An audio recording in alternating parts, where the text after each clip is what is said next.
करके बीमार लेकर जान के यही है तुझको काम मिला, यही है तुझको काम मिला। आफत में है डाला दुनिया को, लोग नाम से तेरे डर रहे हैं, तुझसे संक्रमित होने वाले अनगिनत लोग मर रहे हैं, अनगिनत लोग मर रहे हैं। आसान नहीं है इलाज तेरा, आसान नहीं है इलाज तेरा, तो क्या इंसान हार जाएगा, तो क्या इंसान हार जाएगा, तुझे जड़ से उखाड़ फेंकेगा, मानवता को संवर जाएगा, मानवता को संवर जाएगा। नमस्कार आदरणीय प्रधानाचार्य महोदय, चतुर निर्णायक शिक्षकगण और मेरे प्यारे साथियों, मेरा नाम साद नसीर पठान आप सभी के समक्ष कोरोना एक जागतिक समस्या इस विषय पर अपने विचार प्रस्तुत करना चाहता हूँ। दोस्तों, पूरे विश्व भर में फैला हुआ कोरोना वायरस एक संक्रमित बीमारी है। इस बीमारी का संक्रमण सबसे पहले 2019 में दिसंबर 2019 में हुआ था। चीन के वुहान शहर में, चीन, ब्राजील, फ्रांस और भारत में इसका ज्यादा से ज्यादा प्रभाव देखने को मिल रहा था। प्रतिदिन हजारों की संख्या में लोगों में मृत्यु होने लगी। कोरोना वायरस मनुष्य के बालों से 100 गुना तक छोटा है। यह संक्रमण एक संक्रमित व्यक्ति से दूसरे संक्रमित व्यक्ति में जल्दी फैल जाता है। 2 गज की दूरी का रखे ख्याल, 2 गज की दूरी का रखे ख्याल, यही है कोरोना वायरस का समाधान, यही है कोरोना वायरस का समाधान। विश्व स्वास्थ्य संगठन WHO ने कोरोना वायरस को महामारी नाम से घोषित कर दिया है। इस वायरस का संक्रमण होने के बाद व्यक्ति को जुकाम, सांस लेने में तकलीफ, गले में खराश, नाक बहना जैसी अधिक समस्याएं उत्पन्न होती है। नहीं किसी से हाथ मिलाए, नहीं किसी से हाथ मिलाए, नमस्ते करके काम चलाए, कोरोना को दूर भगाए, कोरोना को दूर भगाए। कोरोना वायरस से बचने के लिए हमें मुंह पर मास्क लगाना, सामाजिक दूरी बनाए रखना तथा साबुन या हैंड सैनिटाइजर का इस्तेमाल करना और बीमार व्यक्ति से दूर रहना है। साफ हाथ, मुंह पर मास्क, कोरोना का होगा सर्वनाश, कोरोना का होगा सर्वनाश। देखा जा रहा है कि कोरोना वायरस से बचने के लिए अनेक लोगों ने कोरोना वायरस से छुटकारा पा लिया है। भारत ही नहीं, कई देशों ने वैक्सीन बना ली है। भारत में अब तक 100 करोड़ से अधिक लोगों ने इस वैक्सीन का टीका लगा लिया है। 1 2 3 4 वैक्सीन करे कोरोना पे प्रहार। कोरोना संक्रमण के कारण पूरा विश्व माने थम सा गया था। इस समय हर देश के नागरिक को अपना आत्मविश्वास बढ़ाना चाहिए, क्योंकि जिंदगी में मुसीबतों से न घबराकर उनका सामना करने वाले को बाजीगर कहते हैं।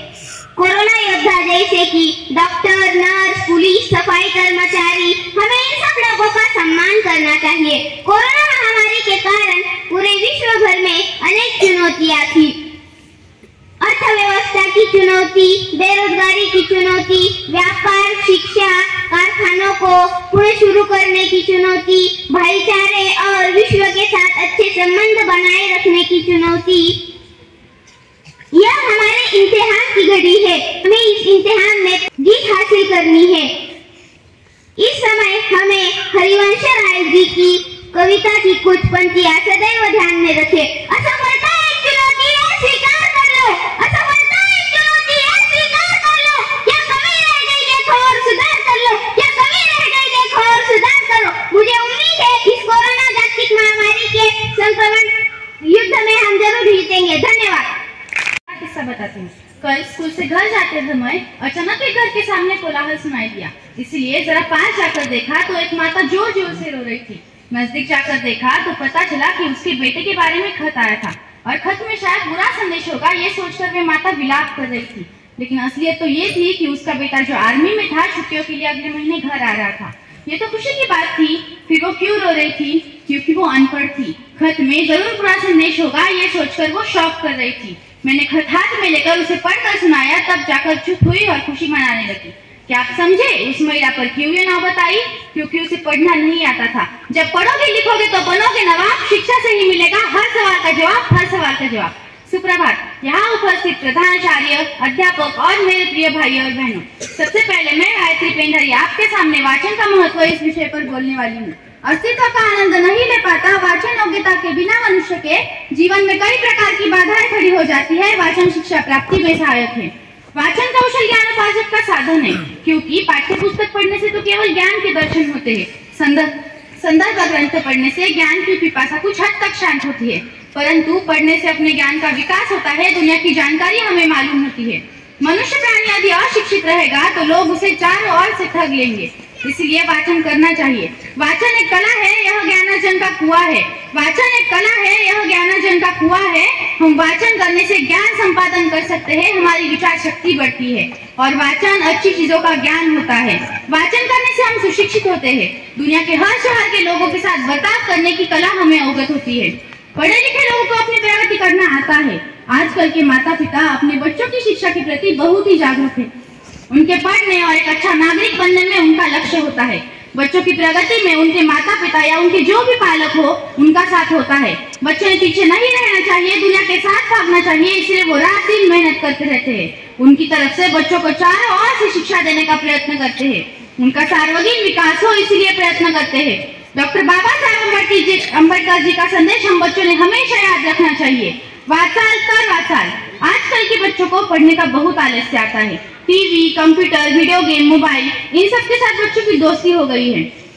शिक्षा जीवन का एक अंग है, इसलिए सामान्य जिंदगी जीने के लिए माता पिता गुरुजनों का कहना मानना चाहिए। वाचन वाणी का आभूषण है। शिक्षा में, जीवन में अभिव्यक्ति के साथ ही वाचन की आवश्यकता पड़ती है, जिसके माध्यम से बालक संपूर्ण मानवता के द्वारा संचित ज्ञान से परिचित हो सकता है। अब मैं आपको बताती हूँ हम छात्रों का आदर्श वाचन कैसे होना चाहिए। पाठ संपूर्ण होने पर अगले दिन पढ़ाए जाने वाला पाठ कहानी के बारे में थोड़ी सी चर्चा करके वाचन करना चाहिए। पाठ शुरू होने से पहले जिज्ञासात्मक चर्चा होनी चाहिए। अशिक्षित को शिक्षा दो, अज्ञानी को ज्ञान। अशिक्षित को शिक्षा दो, अज्ञानी को ज्ञान। शिक्षा से ही बन सकता है हमारा भारत देश महान। हर किसी को अपने ज्ञान का अभिमान होता है, पर असली ज्ञान तो उसके पास है जिसे अपने अभिमान का भी ज्ञान होता है, जिसे अपने अभिमान का भी ज्ञान होता है। धन्यवाद। उतरा चंद्रयान। आज उम्मीद होगी पूरी चांद की जमीन पर जब उतरा चंद्रयान। चांद पर पहुंचकर इसरो ने बढ़ाया मान। चांद पर पहुंचकर इसरो ने बढ़ाया मान। अंतरिक्ष में चंद्रयान और बुलंदी पर पहुंचा हिंदुस्तान। अंतरिक्ष में चंद्रयान और बुलंदी पर पहुंचा चंद्रयान। नमस्कार। आदरणीय प्रधानाचार्य महोदय, दोनों विभाग के पर्यवेक्षक, चतुर्दिनायक शिक्षकगण और मेरे प्यारे दोस्तों, मैं आर्या मिलिंद कदम 8वीं अ की छात्रा। मेरा विषय चंद्रयान की सफलता है। विज्ञान इतना ज्यादा उन्नति कर चुका है कि यह पृथ्वी से जुड़े रहस्यों को जानने के बाद अब चंद्रमा, मंगल तथा अन्य ग्रहों पर रहस्यों को जानने के लिए पहुंच चुका है। कोई ऐसा श्रेय नहीं, कोई ऐसा कोना नहीं जहाँ विज्ञान की सफलता न नजर आए। चंद्रयान 2 के बाद चंद्रयान 3 भारतीय अंतरिक्षीय द्वारा 14 जुलाई 2023 को लॉन्च किया गया। यह चंद्रमा के दक्षिण ध्रुव पर लैंड हुआ, जहाँ पर अभी तक कोई भी देश नहीं पहुंच पाया। इस मिशन के कुछ प्रमुख उद्देश्य इस प्रकार है। चंद्रमा के दक्षिण ध्रुव पर पानी एवं बर्फ की मौजूदगी की जानकारी प्राप्त करना, चंद्रमा के वायुमंडल की जानकारी लेना, चंद्रमा के गुरुत्वाकर्षण बल की जानकारी लेना इत्यादि। चंद्रयान 3 लॉन्च होने के करीब 40 दिन बाद लैंड हुआ। यह चंद्रमा के दक्षिण ध्रुव की जानकारी इसरो में भेजेगा, जिससे वैज्ञानिक लोगों को चंद्रमा के बारे में अधिक जानकारी मिलेगी। भारत सरकार द्वारा इससे पहले भी 2 बार यान भेजे गए थे, परंतु चंद्रयान 3 की सफलता ने यह साबित कर दिया कि लहरों से डरकर नौका पार नहीं होती। लहरों से डरकर नौका पार नहीं होती। कोशिश करने वालों की कभी हार नहीं होती। कोशिश करने वालों की कभी हार नहीं होती। चंद्रयान 3 का बजट 615 करोड़ रुपए है। चंद्रयान 3 का बजट दुनिया में सभी मून मिशनों में सबसे कम है। चंद्रयान 3 का वजन कुल 3900 किलोग्राम है। चंद्रयान 3 को चंद्रमा पर भेजने से पहले भारत का मुख्य लक्ष्य चंद्रमा की सतह की जांच करना है, खासकर उन सतह की जहां कई वर्षों से सूर्य की रोशनी नहीं पहुंच रही है। चंद्रयान 3 की सफलतापूर्वक लैंड होने के बाद वैज्ञानिकों ने यह सिद्ध कर दिया कि कोई भी काम नामुमकिन नहीं है। सफलता के लिए सिर्फ हमें निरंतर नियमपूर्वक प्रयास करना चाहिए। यह सफलता संपूर्ण भारतीयों के लिए गर्व का विषय है। इससे संपूर्ण भारतीयों को अपने लक्ष्य के प्रति कार्यरत रहने की प्रेरणा मिलती है। यह जहाँ तक मुझे याद है, हमने स्कूल में, गौतम पब्लिक स्कूल में चंद्रयान 3 की सफलता बड़ी धूमधाम से मनाई थी। यहाँ पर बैठकर ही हम सब ने चंद्रयान 3 की सफलता का चित्र निकाला था। हमारे प्रधानाचार्य जी ने हम सब बच्चों के लिए बहुत शानदार चित्रकला स्पर्धा आयोजित की थी। हमारे सोनल सर ने इस अवसर पर बहुत बढ़िया गाना गाया था और हमारे कला शिक्षक श्री चौहान सर ने हम सब को चंद्रयान की सफलता के बारे में भाषण दिया था और हमारे पठान सर ने यह सुनहरे समय को अपने वीडियो में कैद कर लिया था। आज भी वो क्षण मेरे स्मरण में बसा है। इस खुशी के दिन पर मैं बस यही कहना चाहूँगी, फरिश्ते सिर्फ आसमान में नहीं होते, फरिश्ते सिर्फ आसमान में नहीं होते। जमीन ये हिंद पर है उसे वैज्ञानिक कहते हैं, जमीन ये हिंद पर है उसे वैज्ञानिक कहते हैं। धन्यवाद। अरे पेट भर के खाया रे। खाया ना।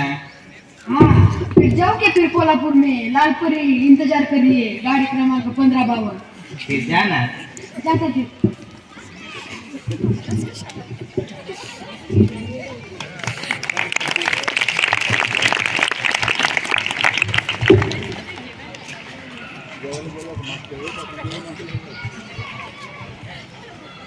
बंद कर।